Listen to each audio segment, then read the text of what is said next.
On a fog-shrouded morning in October 1823, the residents of Charleston County, South Carolina, discovered something that would haunt their community for generations. 7 enslaved individuals had vanished overnight from the Ravencroft plantation, leaving behind only their shackles and a single blood-stained document bearing the seal of Colonel Thaddeus Ravencroft. What authorities found in that document would expose a web of betrayal, greed, and calculated cruelty that reached into the highest circles of Southern society. For nearly 2 centuries, the Ravencroft family has spent fortunes to keep this story buried. But recently discovered correspondence reveals the true horror of what became known as the Wedding Gift Massacre. The truth about Colonel Ravencroft's gift to his bride would destroy not just his own family, but reshape the power structure of an entire region. Before we continue with the story of Colonel Thaddeus Ravencroft and his deadly matrimonial arrangement, make sure you're subscribed to our channel for more dark historical mysteries, and let us know in the comments what state or city you're listening from. We love connecting with fellow history enthusiasts who appreciate the shadows of America's past. The document that survived that terrible night would later be described by Charleston's mayor as the most damning piece of evidence of human calculation I have ever witnessed. But understanding its true meaning requires us to journey back to where this nightmare began. Charleston County in 1822 represented everything the antebellum South aspired to become. Cotton plantations stretched across the landscape like green seas, their profits funding grand mansions and elaborate social gatherings that mimicked European aristocracy. Among the plantation elite, few commanded more respect than Colonel Thaddeus Ravencroft, a man whose military service in the War of 1812 had earned him both honor and substantial government land grants. Ravencroft possessed the calculating mind of a born strategist. Standing well over 6 feet tall with penetrating gray eyes and a precisely groomed beard, he commanded attention in every room he entered. His voice carried the authority of someone accustomed to absolute obedience, whether from soldiers under his command or the 200 enslaved individuals who worked his vast cotton fields. Those who knew him described a man of rigid principles and unwavering determination, qualities that had built his fortune and would ultimately orchestrate his downfall. The Ravencroft plantation encompassed over 3,000 acres of prime South Carolina soil, worked by enslaved families who had served the family for generations. Unlike many plantation owners who viewed their human property merely as economic units, Ravencroft maintained detailed records on every individual, their skills, their family connections, their personal histories, and most disturbingly, their estimated monetary value updated monthly based on market conditions and physical capabilities.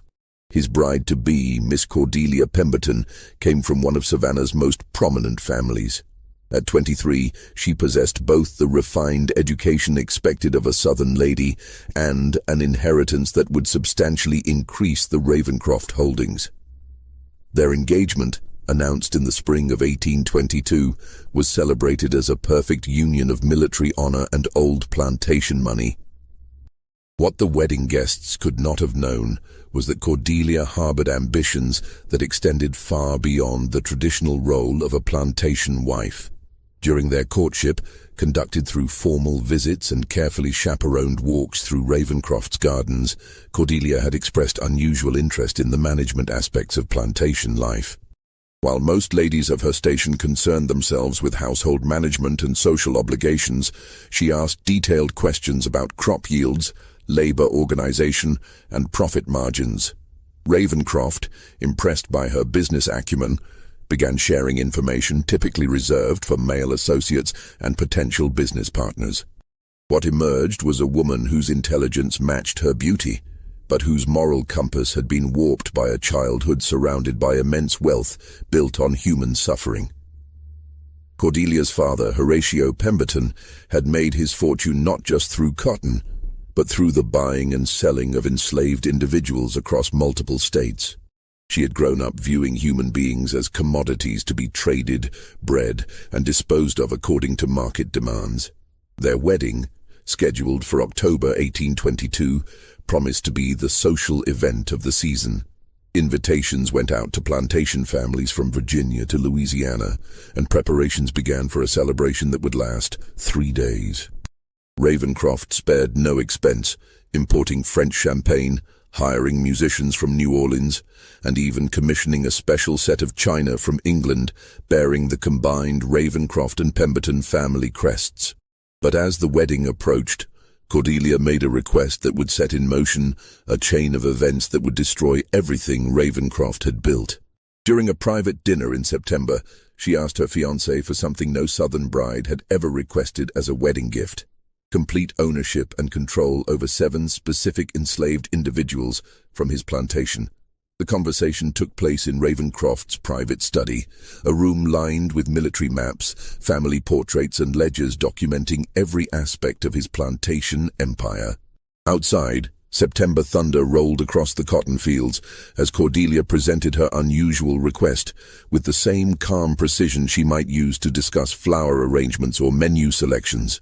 "My dear Thaddeus," she began, her voice carrying an undertone that made the colonel shift uncomfortably in his leather chair. "I have been considering how best to contribute to our household's prosperity after our marriage. I believe I can be of greater service than you might expect." Ravencroft listened as his bride-to-be outlined her proposal with disturbing clinical detail. She wanted 7 specific individuals, a family unit consisting of parents, 3 adult children and 2 grandchildren, transferred to her complete ownership through legal documents that would make her their sole master. Independent of her husband's authority, her reasoning, she explained, was both personal and profitable. "These 7 represent a perfect experimental group," Cordelia continued, producing a leather portfolio filled with detailed notes about each individual. "The older generation possesses valuable skills in blacksmithing and textile work. The middle generation includes a woman with exceptional ability in herbal medicine and healing, and a man with remarkable strength suited for the heaviest field work. The children are young enough to be molded according to new training methods I have researched." What Cordelia did not initially reveal was the true nature of her experimental methods. Through correspondence with contacts in Cuba and Brazil, she had learned about plantation management techniques considered too extreme even by antebellum Southern standards. These methods involved systematic psychological manipulation, controlled breeding programs, and punishment systems designed to break not just individual will, but family bonds that might interfere with absolute obedience. Ravencroft found himself in an unprecedented situation. Cordelia's request challenged fundamental assumptions about marriage roles and property ownership that formed the bedrock of Southern society. Wives typically managed household slaves, but they did not own field hands independently. Nor did they involve themselves in the brutal calculations required for maximum labor extraction. Yet he was also intrigued by her business proposal. Cotton prices had been fluctuating unpredictably, and plantation owners throughout the region were seeking ways to increase efficiency and reduce costs. If Cordelia's methods proved successful, they could be applied across his entire labor force, potentially increasing profits by substantial margins. Over several nights of discussion, they developed what they called the Pemberton Method, a comprehensive system for managing enslaved individuals that would maximize both productivity and psychological control. The 7 chosen individuals would serve as test subjects, and their responses would determine whether the methods would be expanded plantation-wide after the wedding. The legal arrangements proved complex and required discretion that extended beyond normal business confidentiality.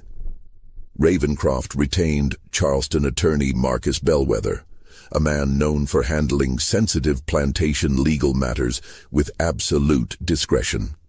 Bellwether drew up documents that would transfer complete ownership of the 7 individuals to Cordelia upon their marriage, with provisions that would keep the arrangement secret from other plantation owners and local authorities. What made the arrangement particularly sinister was a clause Cordelia insisted upon. The 7 individuals would be relocated to a remote section of the plantation, where her experiments could proceed without interference from other enslaved workers or observation by visitors. A separate building, disguised as a textile workshop, would serve as both living quarters and location for implementing the new management techniques. As October approached, Ravenscroft convinced himself that his bride's unusual request represented forward-thinking business innovation rather than calculated cruelty. He had built his fortune through calculated risks and strategic thinking, qualities he now recognized in Cordelia. Their marriage would be more than a social union. It would be a business partnership designed to revolutionize plantation management throughout the South. What neither of them anticipated was that word of their unusual arrangement would reach ears beyond their trusted circle, setting in motion events that would transform their wedding celebration into something far more sinister. October 15th, 1822. Dawned with the kind of crisp autumn clarity that made Charleston County seem like a paradise on earth. The Ravenscroft plantation had been transformed for the wedding celebration, with white silk ribbons adorning the oak trees lining the main drive and tables laden with delicacies arranged across the mansion's expansive grounds. Over 200 guests arrived throughout the morning, their carriages creating a procession that stretched for miles along the country roads. Among the wedding guests were some of the most powerful families in the antebellum South. Governor Richardson himself attended, along with senators, judges, and plantation owners whose combined wealth could influence state and federal legislation. The ceremony took place in the plantation's garden pavilion, with Cordelia radiant in imported French silk and Ravenscroft resplendent in his military dress uniform. But the true significance of the day would emerge during the gift presentation ceremony, a tradition where the groom publicly announced his wedding present to his bride. Ravenscroft had planned this moment carefully, understanding that his gift would be discussed in drawing rooms from Virginia to Louisiana for months to come. Standing before the assembled guests, Ravenscroft called for attention and began what would become the most infamous wedding speech in South Carolina history. "My dear friends," he announced, his voice carrying clearly across the garden, "it is customary for a groom to present his bride with jewels, fine clothing, or perhaps a new carriage. But my beloved Cordelia has requested something far more practical and forward-thinking." The crowd listened with growing fascination as Ravenscroft described his gift: the legal ownership of 7 enslaved individuals, chosen specifically for their diverse skills and potential for what he termed innovative management approaches. He spoke of his bride's business acumen and her desire to contribute actively to the plantation's prosperity through improved labor efficiency methods. What the guests heard was a respected military officer praising his wife's entrepreneurial spirit and commitment to plantation improvement. What they could not have known was that at that very moment, the 7 individuals in question were being forcibly separated from their families and relocated to the remote building where Cordelia's experiments would begin immediately following the wedding celebration. The reaction among the wedding guests was mixed, but generally positive. Several plantation owners approached Ravenscroft throughout the evening to inquire about Cordelia's methods, expressing interest in similar arrangements with their own wives. The idea of involving educated Southern ladies more directly in plantation management struck many as a progressive adaptation to changing economic conditions. However, not everyone present viewed the announcement favorably. Dr. Edmund Fitzgerald, the county physician who had treated enslaved individuals on multiple plantations, found himself deeply disturbed by the clinical language Ravenscroft used when describing human beings as experimental subjects and management test cases. Similarly, Reverend Samuel Hartwell, whose congregation included several plantation families, recognized something fundamentally wrong with treating marriage gifts as opportunities for what sounded like systematic cruelty. As the evening progressed and champagne flowed freely, Cordelia herself provided additional details that should have alarmed more guests than they did. She spoke enthusiastically about breaking family dependencies that interfere with labor efficiency and establishing new psychological frameworks for absolute obedience. Her words were delivered with the same cheerful tone she used when discussing flower arrangements or menu planning, making their sinister implications easy for intoxicated listeners to overlook. The wedding celebration continued for 3 days, as planned, with elaborate dinners, dancing, and entertainment that would be remembered as one of the finest social gatherings in the region's history. But while guests enjoyed themselves in the main mansion, work had already begun in the remote building where the 7 enslaved individuals faced the beginning of Cordelia's experimental program. Just when we thought we'd seen it all, the horror in Charleston County intensifies. If this story is giving you chills, share this video with a friend who loves dark mysteries, hit that like button to support our content, and don't forget to subscribe to never miss stories like this. Let's discover together what happens next in this tale of calculated cruelty and its devastating consequences. The true nature of Cordelia's methods would not become apparent to the outside world for several months, but the 7 individuals subjected to her experiments understood immediately that they had become victims of something far more sinister than typical plantation brutality. The building Cordelia had designated for her experimental program sat approximately 2 miles from the main plantation house, connected by a narrow path that wound through dense pine forest.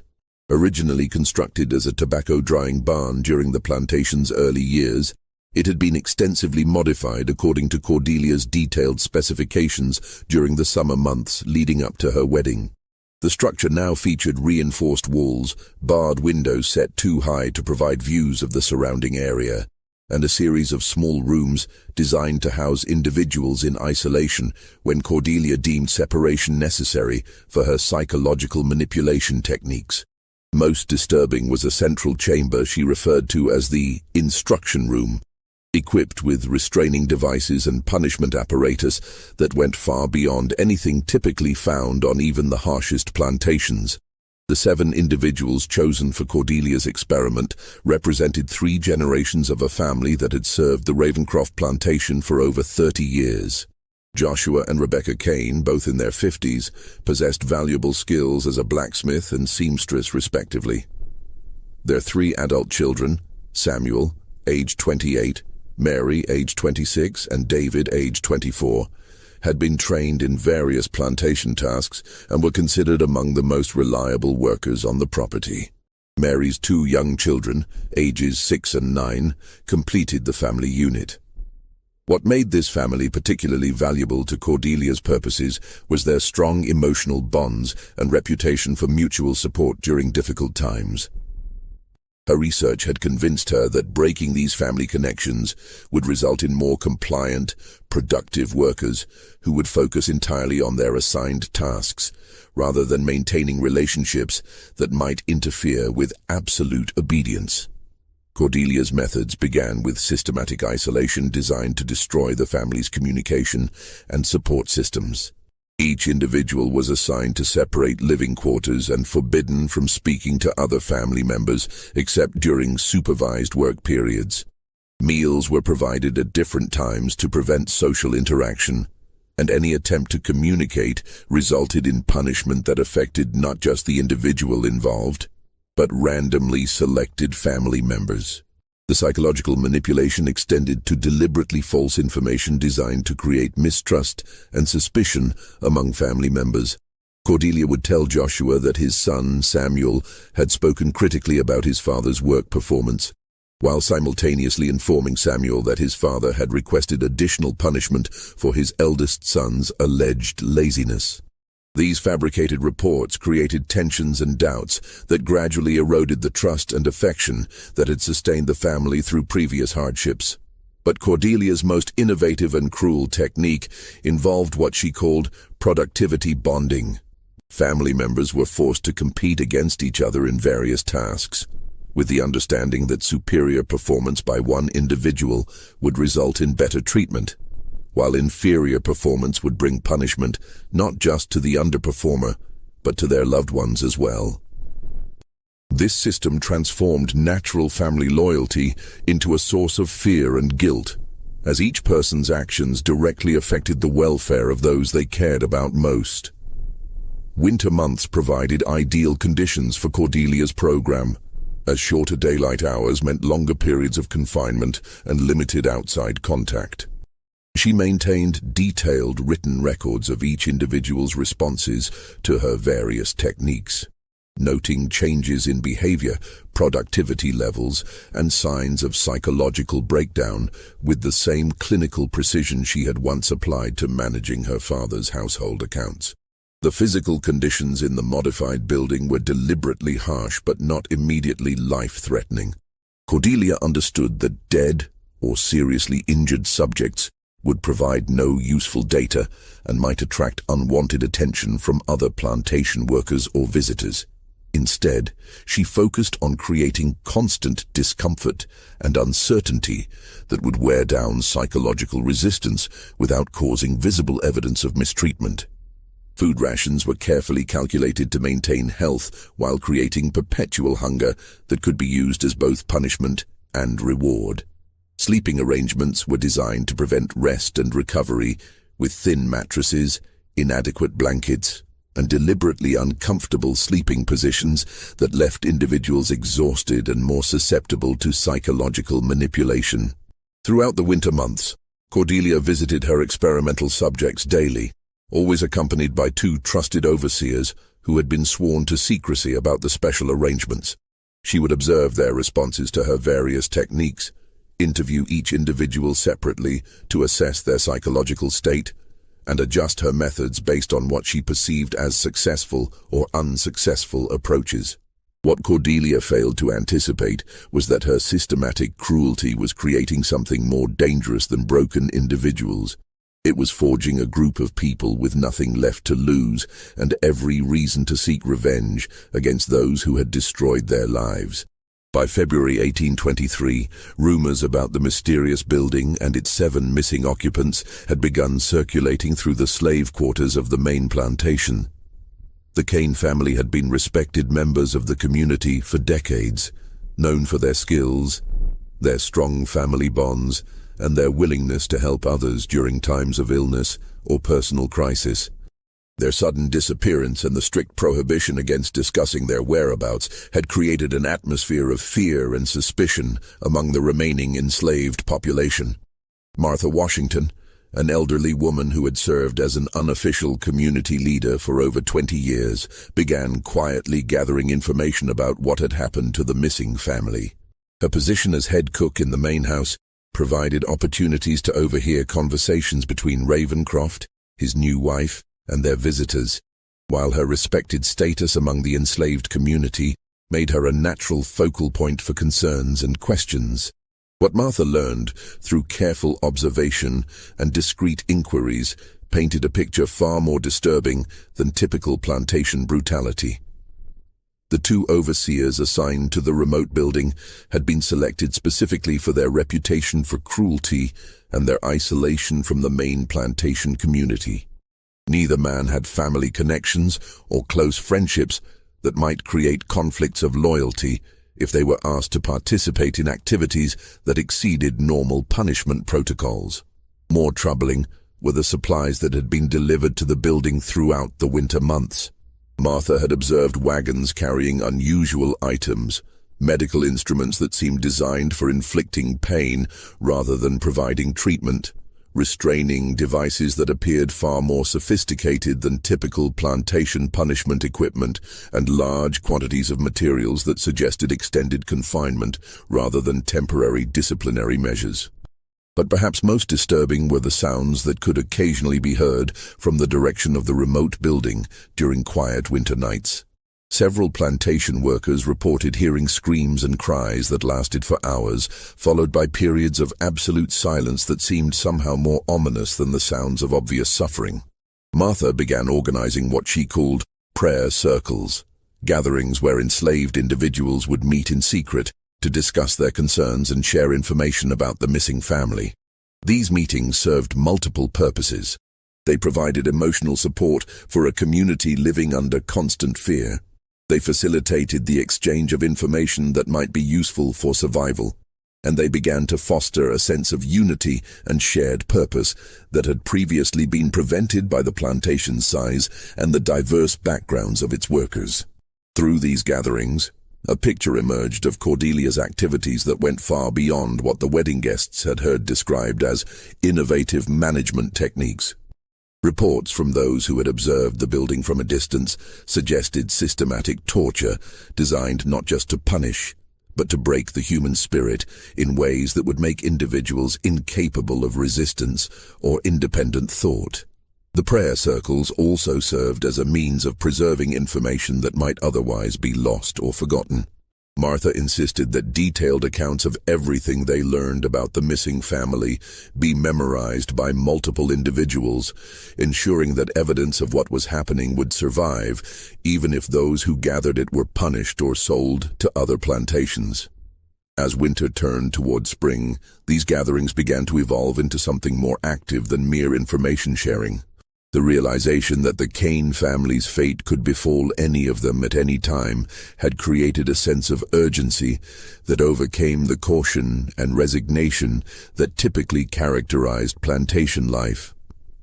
For the first time in the plantation's history, enslaved workers began discussing not just survival strategies, but the possibility of active resistance. Meanwhile, word of the Ravencroft Plantation's experimental program had begun to spread among the white community as well, though in very different terms than the whispered fears circulating through the slave quarters. Several plantation owners from neighboring counties had requested meetings with Cordelia to learn about her innovative management techniques, and there was growing speculation that her methods might be adopted more widely throughout the region. This outside interest created additional pressure for Cordelia to produce demonstrable results from her experimental program. The 7 members of the Kane family were no longer just subjects for her personal research. They had become proof of concept for methods that might revolutionize plantation management throughout the antebellum South. Their complete psychological breakdown and transformation into perfectly obedient workers would establish Cordelia as a pioneer in plantation efficiency, while any failure might discredit both her methods and her reputation among the planter elite. The approaching spring planting season would provide the ultimate test of whether Cordelia's experimental subjects had been successfully transformed into the kind of workers she had promised. But as the days grew longer and warmer, events were already in motion that would ensure her experiment would be remembered for very different reasons than she had anticipated. March 1823 brought unseasonably warm weather to Charleston County, along with the intensive preparations that preceded spring planting season. Across the plantation, enslaved workers prepared fields, repaired equipment, and organized supplies for the months of intensive labor that would determine the year's cotton crop and the plantation's financial success. For Cordelia, the approaching planting season represented the culmination of her experimental program. After 5 months of systematic psychological manipulation, the 7 members of the Kane family would be integrated back into the plantation's general labor force, where their transformed behavior would demonstrate the effectiveness of her methods to both her husband and the growing number of plantation owners who had expressed interest in similar programs. But the individuals subjected to Cordelia's experiment had undergone changes far different from what she had intended. Rather than becoming broken, compliant workers focused solely on their assigned tasks, they had developed something much more dangerous, a shared understanding that their survival depended on eliminating the source of their torment, regardless of the consequences. The transformation had begun with David Kane, the youngest of the adult siblings, whose natural leadership abilities had made him a particular target for Cordelia's psychological manipulation techniques. Repeated attempts to break his spirit through punishment and isolation had instead fostered a cold, calculating intelligence that focused entirely on finding ways to strike back against those who had destroyed his family. Working in isolation, denied communication with his relatives, David had spent the winter months memorizing every detail of the building's layout, the routines of the overseers, and the patterns of Cordelia's visits. He had observed which doors remained unlocked during different times of day, where tools and potential weapons were stored, and how sound carried between different sections of the building. More importantly, David had found ways to communicate with his family members despite Cordelia's elaborate isolation protocols. Through a system of coded sounds, hidden messages, and carefully timed gestures, the Kane family had maintained contact and begun coordinating their responses to their captors' demands. What appeared to be the gradual breakdown of family bonds was actually the development of a sophisticated conspiracy focused on a single objective: escape or revenge. The breaking point came on March 15th, when Cordelia decided to implement what she called the final integration test. Mary Kane's 6-year-old daughter, little Sarah, would be separated from her mother permanently and assigned to work in the main house, where her mother would be able to see her daily but never speak to her again. This separation, Cordelia explained to her overseers, would demonstrate whether the psychological conditioning had been successful in eliminating inappropriate emotional attachments that interfered with work efficiency. But when the overseers came to collect Sarah that morning, they found the Kane family prepared for something very different than passive compliance. The months of systematic torture had indeed transformed them, but not into broken, obedient workers. They had become a coordinated unit focused entirely on survival and retribution, with nothing left to lose and no remaining faith that submission would protect them from further cruelty. The confrontation began when David Kane refused to allow the overseers to take his niece. His defiance was not the desperate resistance of someone acting on impulse, but the calculated challenge of someone who had prepared for this moment for months. When the first overseer moved to strike David for his insubordination, he found himself facing not one individual, but the combined resistance of 7 people who had decided that death was preferable to continued torture. What followed was not the chaotic violence of desperate people, but the systematic execution of a plan that had been developed over months of careful observation and preparation. The Kane family had identified their captors' weaknesses, learned the building's vulnerabilities, and prepared themselves for the consequences of active resistance. When the moment came, they were ready. The 2 overseers assigned to guard them were experienced in controlling individual slaves through intimidation and punishment, but they were unprepared for coordinated resistance from a group that no longer feared death. Within minutes, both men were dead, killed not in a frenzy of anger, but through the careful application of tools and techniques that David and his family had planned, with the same precision Cordelia had used to design their torment. But killing their immediate captors was only the beginning of what the Kane family had planned for this day. They had spent months listening to Cordelia's daily visits, memorizing her routines, and preparing for the opportunity to confront the person truly responsible for their suffering. And on the morning of March 15th, they knew exactly where to find her. Cordelia Ravencroft began March 15th with the same methodical approach she had applied to every aspect of her experimental program. After breakfast with her husband in the main house dining room, she collected her daily observation notes, gathered the supplies needed for the morning's integration test, and set out along the familiar path through the pine forest toward the remote building where her subjects awaited her arrival. The morning air carried the sweet scent of early spring flowers and the sounds of plantation life beginning another day. Field hands were already at work preparing for the coming planting season, their voices and the sounds of their tools creating a backdrop of productive activity that reinforced Cordelia's conviction that her experimental methods would soon revolutionize plantation management throughout the South.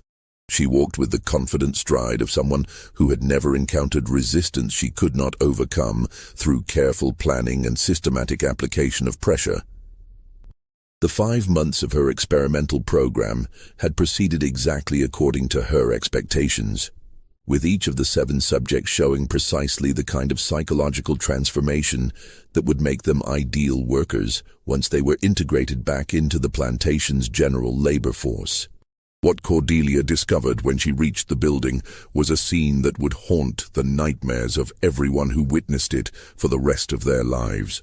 The 2 overseers lay dead in the central instruction room, killed with tools and techniques that demonstrated both planning and intimate knowledge of human anatomy. But far more disturbing than their deaths was the evidence of systematic preparation that surrounded their bodies. The Kane family had used their months of confinement to transform the building into something very different from what Cordelia had intended. Tools had been modified into weapons, escape routes had been prepared, and supplies had been gathered for what was clearly a carefully planned confrontation rather than a spontaneous act of violence. But most disturbing of all was the realization that the 7 individuals she had believed were broken and compliant had instead been watching her, learning her routines, studying her vulnerabilities, and preparing for this moment with the same methodical precision she had used to design their torment. David Kane stood in the center of the instruction room, no longer the psychologically shattered individual Cordelia believed she had created, but someone whose intelligence and determination had been focused entirely on survival and retribution.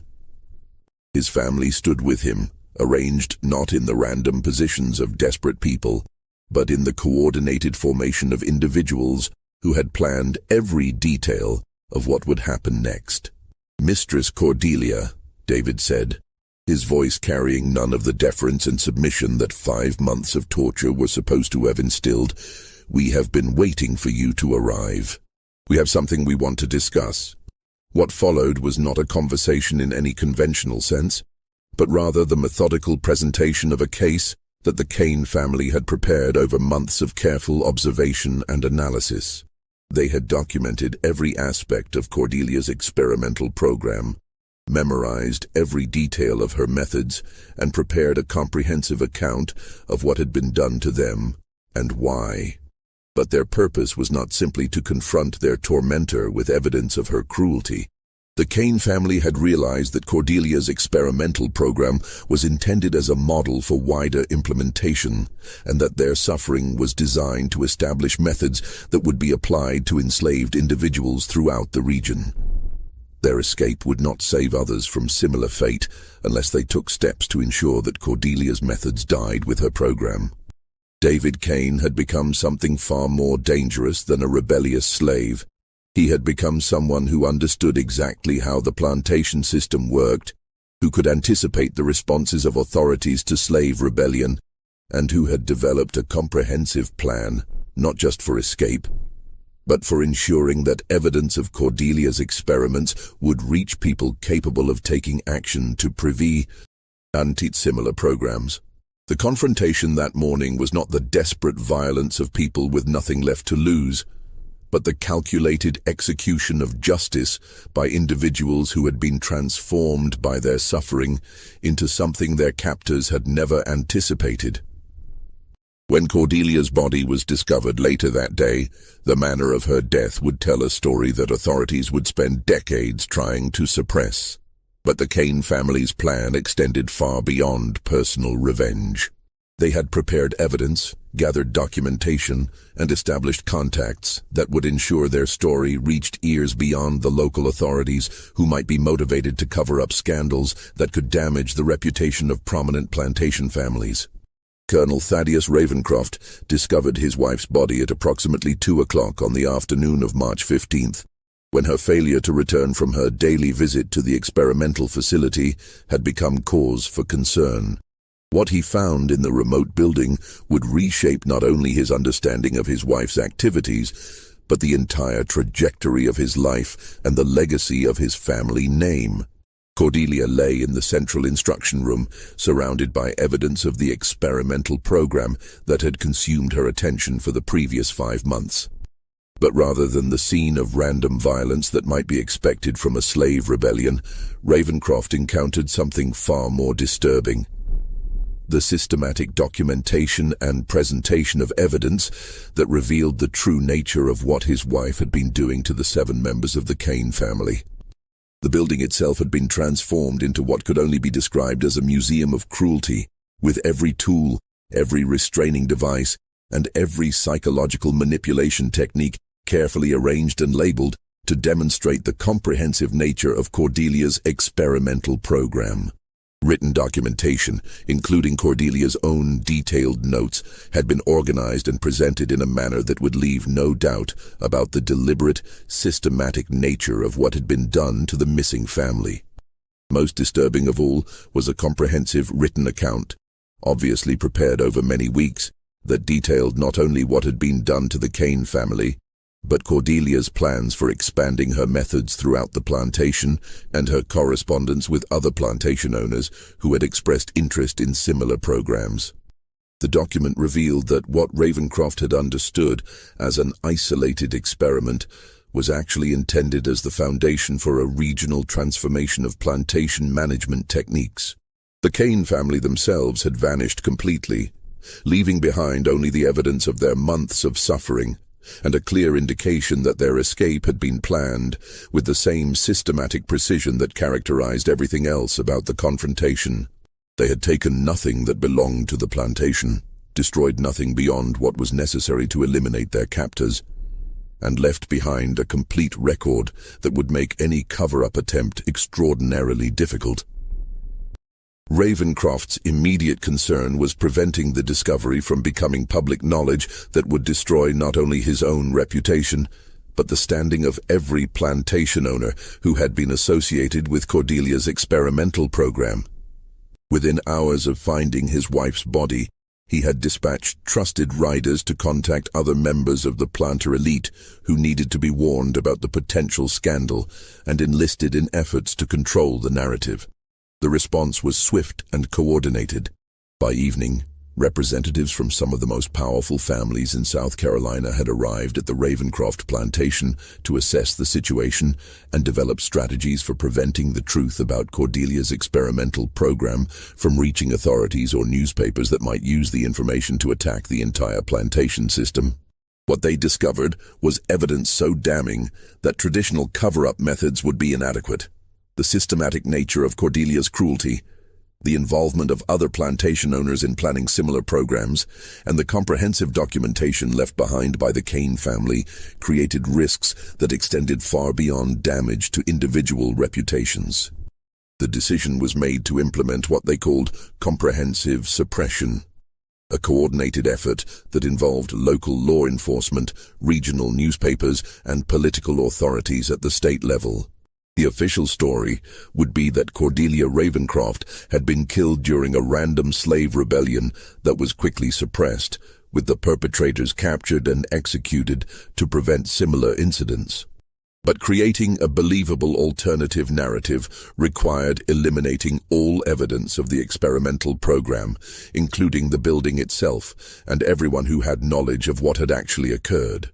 Over the following weeks, a systematic campaign of intimidation, bribery, and threats would be implemented to ensure that no one who had witnessed evidence of Cordelia's activities would be willing or able to share that information with outside authorities. The two overseers who had been killed were described as victims of unprovoked violence, with no mention of their role in Cordelia's experimental program. The 7 members of the Kane family were reported as captured and executed, though no bodies were ever produced and no public executions took place. The remote building was dismantled completely, with its materials burned and scattered to eliminate any physical evidence of what had occurred there. Most importantly, the comprehensive written account left behind by the Kane family was declared too dangerous to allow survival in any form. Multiple copies had apparently been prepared, and tracking down every version would require resources and coordination that extended across state boundaries and involved individuals whose own reputations depended on keeping the truth buried. What the conspirators could not have anticipated was that their efforts to suppress evidence of Cordelia's experimental program would create exactly the kind of mystery and speculation that would keep the story alive for generations. Their success in eliminating official records would transform the Ravencroft plantation tragedy into the kind of legend that would be whispered about in slave quarters and abolitionist meetings for decades to come. The coordinated cover-up effort that followed Cordelia's death succeeded in preventing immediate public exposure of her experimental program, but it could not prevent the systematic destruction of everything the Ravencroft family had built over 2 generations. Within months of the March 15th incident, forces had been set in motion that would reduce Colonel Thaddeus Ravencroft from one of South Carolina's most respected planters to a broken man whose family name would become synonymous with scandal and shame. The first indication that the cover-up was failing came in late April, when unsigned letters began appearing in the offices of abolitionist newspapers throughout the North.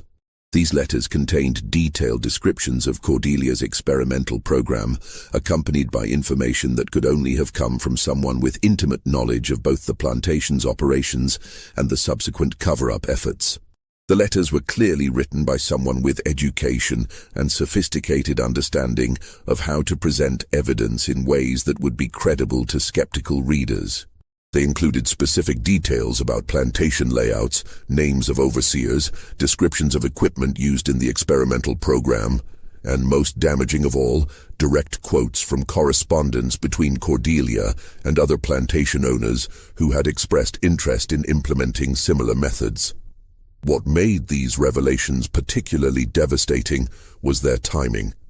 The abolitionist movement was gaining momentum throughout the North, and evidence of systematic torture programs on southern plantations provided exactly the kind of documentation that reformers needed to support their arguments about the inherent brutality of the slavery system. Within weeks, the Ravencroft plantation story had become a centerpiece of anti-slavery publications and speaking tours. But the real destruction came from within the southern planter community itself. The other plantation owners who had been associated with Cordelia's experimental program found themselves facing questions they could not answer without admitting their own involvement in planning systematic torture. One by one, they began distancing themselves from Ravencroft, canceling business relationships, and spreading rumors designed to shift blame entirely onto the colonel and his deceased wife. By summer 1823, Ravencroft had been effectively ostracized from the social and business networks that formed the foundation of plantation society. Banks that had previously competed for his business suddenly found reasons to call in loans or refuse credit extensions. Merchants who had provided supplies for decades began demanding immediate payment for goods that had traditionally been purchased on seasonal credit arrangements. Most devastating of all, other plantation owners began actively discouraging their enslaved workers from any contact with Ravencroft's plantation, treating it as a source of dangerous ideas about resistance and rebellion. The economic pressure was accompanied by political isolation that made Ravencroft's situation increasingly precarious. His military rank, which had opened doors throughout South Carolina's political establishment, became a liability as officials worried that association with him might damage their own reputations. Invitations to social gatherings stopped arriving, business partnerships dissolved without explanation, and former friends found excuses to avoid encounters that might be observed by others. But perhaps most devastating was the effect on the plantation's enslaved population. Word of the Kane family's successful resistance had spread throughout the region, creating what authorities described as dangerous excitement among enslaved individuals who had previously accepted their situation with resignation. The Ravencroft plantation became a symbol of successful resistance, and maintaining control over the remaining workers required increasingly expensive security measures that further strained the plantation's deteriorating finances. Martha Washington, the elderly cook who had organized the prayer circles during the winter months, had become something more than a community leader among the enslaved population. Her efforts to document and preserve information about the Kane family's fate had evolved into a comprehensive intelligence network that extended across multiple plantations and even into the free black communities of Charleston itself. Through this network, detailed information about plantation vulnerabilities, overseer weaknesses, and opportunities for resistance was being shared and coordinated in ways that had never existed before the Ravencroft incident. What had begun as an attempt to preserve the memory of 7 tortured individuals had become the foundation for organized resistance activities that terrified plantation owners throughout the region. The final blow to Ravencroft's dynasty came in autumn 1823, when a series of coordinated incidents across multiple plantations demonstrated that the Kane family's resistance had inspired something far more dangerous than isolated acts of rebellion. Overseers began disappearing, equipment was systematically sabotaged, and crops were destroyed in ways that suggested careful planning rather than random violence. Most alarming to authorities was evidence that the resistance activities were being coordinated by individuals who possessed detailed knowledge of plantation operations, security procedures, and the personal vulnerabilities of owners and overseers. The systematic nature of the attacks suggested that someone with intimate understanding of how the plantation system functioned was directing activities designed to destroy it from within. Colonel Ravencroft's attempts to maintain control over his own plantation became increasingly desperate and expensive. He hired additional overseers, implemented new security measures, and even constructed fortified buildings designed to protect against coordinated attacks.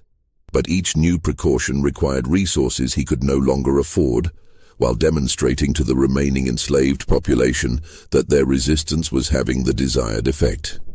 By December 1823, the plantation that had once been the pride of Charleston County had become something closer to an armed camp, with guards patrolling constantly, workers confined to quarters except during supervised labor periods, and an atmosphere of suspicion and fear that made productive work nearly impossible. The cotton crop had failed completely, livestock had been lost to systematic sabotage, and the buildings themselves showed signs of deliberate damage that occurred despite round-the-clock security measures. The end came not through dramatic confrontation, but through the simple arithmetic of financial collapse.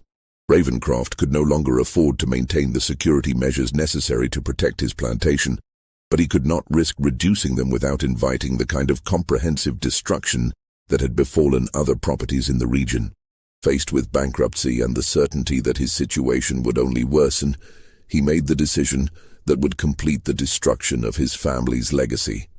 On January 3, 1824, Colonel Thaddeus Ravencroft made an announcement that sent shockwaves through South Carolina's planter elite and provided the final piece of evidence that abolitionists needed to document the systematic brutality underlying the plantation system.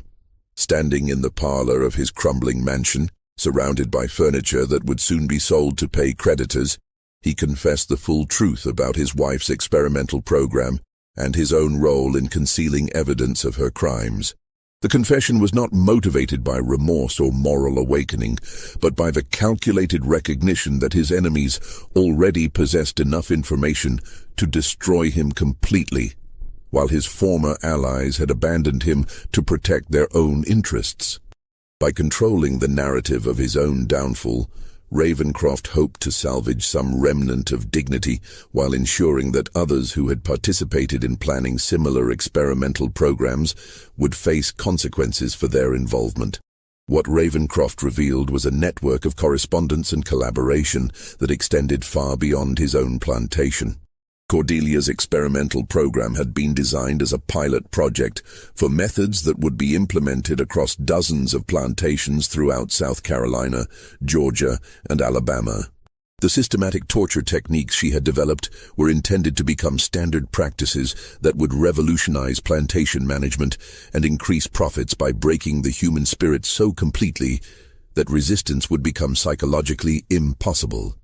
The confession included names, dates, and specific details about other plantation owners who had provided funding, advice, and resources for Cordelia's experiments. It revealed that the innovative management techniques discussed at their wedding had been the culmination of months of coordination among some of the South's most prominent families, all of whom had agreed to implement similar programs on their own properties once Cordelia's methods had been proven effective. Most damaging of all, Ravencroft's confession revealed that local authorities, including sheriffs, judges, and political officials, had been informed about the experimental program and had agreed to provide protection from legal consequences in exchange for promises that successful techniques would be shared with their own business interests. The cover-up effort that followed Cordelia's death had involved coordinated perjury, destruction of evidence, and intimidation of witnesses at levels that reached into the highest circles of state government. But Ravencroft's confession also revealed information that he could not have intended to make public. Details about the Kane family's escape that demonstrated their resistance had been far more sophisticated and far-reaching than anyone had suspected. According to documents he had recovered during his investigation of the March 15th incident, the 7 family members had not simply fled to freedom, but had established contact with abolitionist networks that enabled them to provide detailed intelligence about plantation vulnerabilities throughout the region. David Kane, the young man whose leadership had coordinated his family's resistance, had apparently possessed abilities that went far beyond what any plantation owner had recognized. His understanding of the plantation system's weaknesses, his ability to forge connections across racial and social boundaries, and his talent for organizing coordinated resistance activities had made him something unprecedented in the antebellum South, an enslaved individual who had become a strategic threat to the entire system of human bondage. The intelligence network that David Kane had established was providing information that enabled resistance activities, escape routes, and even economic sabotage that was coordinated across state boundaries. Plantation owners who had never heard of the Ravencroft experimental program found themselves dealing with equipment failures, crop diseases, and worker reliability problems that seemed to strike multiple properties simultaneously in ways that suggested deliberate coordination. Ravencroft's confession revealed that authorities had tracked some of this activity to contacts in northern cities, where former enslaved individuals were providing information and resources that enabled increasingly sophisticated resistance operations. The Kane family had not simply escaped to freedom. They had become part of a growing network of individuals whose intimate knowledge of plantation operations was being used to systematically undermine the economic foundation of the slavery system. What terrified Southern authorities more than individual acts of rebellion was evidence that enslaved individuals were developing the kind of organizational capabilities and strategic thinking that had previously been considered impossible under the conditions of bondage.